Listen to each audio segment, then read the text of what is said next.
All right, let's dive into creating a solid, evidence-based plan for getting back to sport after an ACL injury.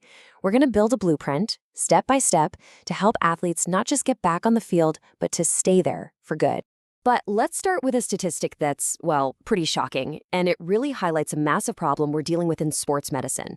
For young athletes who have ACL surgery and get back to their sport, a staggering 1 in 4 of them end up tearing it a second time. Think about that.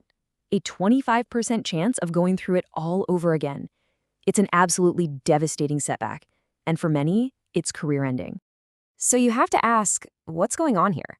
Now, the crucial thing to understand is this isn't happening because the surgery itself failed. The evidence, and there's a lot of it, points to one main reason. The rehab process was cut short. Athletes are being cleared to play before their bodies are even close to ready. Okay, so here's our game plan. We're going to start with this re-injury crisis, then get into what your ACL actually does. From there, we'll build our recovery blueprint, from the first few weeks all the way to advanced rehab, and we'll bust some common myths along the way. We'll also tackle the mental side of things before we get to the final evidence-based checklist for a safe return to sport. You know, this incredibly high rate of re-injury has totally changed how we approach this. The focus is shifting away from just watching the calendar. It's been 6 months, and moving toward meeting specific objective goals before an athlete ever thinks about competing again. So to even understand the rehab, you have to appreciate what the ACL is all about. It's not just some random bit of tissue in your knee. It's a really sophisticated and absolutely essential piece of your body's engineering. So your anterior cruciate ligament, or ACL, connects your thigh bone to your shin bone. And get this, it provides about 85% of the braking force that stops your shin from sliding forward. But its real job, the reason it's so important for athletes, is controlling rotation when you cut, pivot, and land. It's basically the knee's emergency brake and seatbelt all in one. All right, let's start putting the pieces of our blueprint together.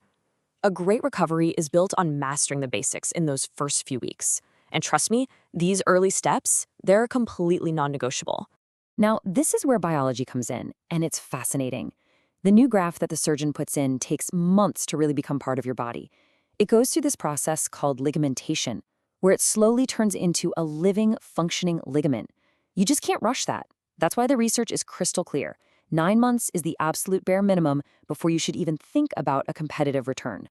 So in that critical first month, the goals are pretty simple, but they are everything. You have to get the swelling down, and this is the big one, you have to get the knee completely 100% straight. This is the foundation for getting your quad muscle working and for walking normally. If you miss this step, the whole thing can fall apart. But there's a major roadblock right at the start.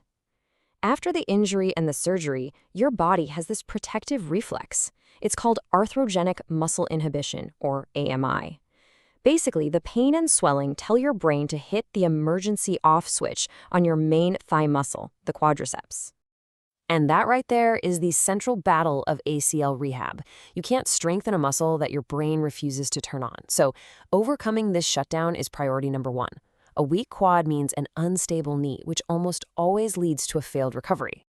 Okay, so once we start to win that battle and get the quad firing again, we can finally shift gears. Now it's about building serious strength. And, just as important, we need to bust some really dangerous myths that are still floating around out there. So from about 1 to 3 months post-op, we're building the engine. The goal is to get that quad up to at least 70% of the strength of the uninjured leg. At the same time, we're building up the muscles around the hip and the core, because a strong knee needs a strong support system. Now, as you get stronger, you start doing things like hop tests. And here's where people make a huge mistake. They just try to hop as far as they can. But what really matters isn't how far you hop, it's how well you land. We need to see perfect control, total stability, and zero inward collapse of that knee. It's quality over quantity every single time. And that brings us to another big myth. Getting your surgical leg to be, say, 90% as strong as your good leg sounds like a great goal, right? But what if your good leg has also gotten a lot weaker from all the downtime? The real goal isn't just to make the legs symmetrical, it's to make sure both legs are strong enough for your sport. So we've talked a ton about the physical side of things, but rehab isn't just about your muscles and your ligaments. The battle that goes on inside an athlete's head is often the last and toughest hurdle to clear. And you have to ask the tough questions. Does the athlete actually trust their knee? Can they plant and cut and jump without a second thought? Or are they playing with fear? Because that fear, that hesitation, can actually change the way they move, and that puts them at a much higher risk of getting hurt all over again. Here's the bottom line. It's as simple as this. Psychological readiness is just as crucial as physical readiness. If an athlete's head isn't in the game, if they're not confident, they are not ready to return. Period. Okay, so all of this brings us to the final gate. What does a modern, evidence-based screen light to get back to full-on, unrestricted competition actually look like? It's a full-blown checklist, and you need to tick every box. We need that minimum of 9 months for the biology to do its thing. We need quad strength at 90 to 95% of the other side. You have to pass hop tests with great symmetry and clean landings. There can't be any pain or swelling when you're doing sport-specific drills. And finally, you have to be psychologically ready. It's only when every single one of these boxes is checked that it's truly safe to go back. If you take only one thing away from this entire blueprint, please let it be this. The goal of modern ACL rehab is not to get back as fast as you can. The goal is to return stronger, more resilient, and better prepared than you were even before the injury. By ditching those old, outdated timelines and really embracing this detailed, criteria-based approach, we can actually change that shocking 1 in 4 statistic and help athletes build a foundation for a long and healthy career.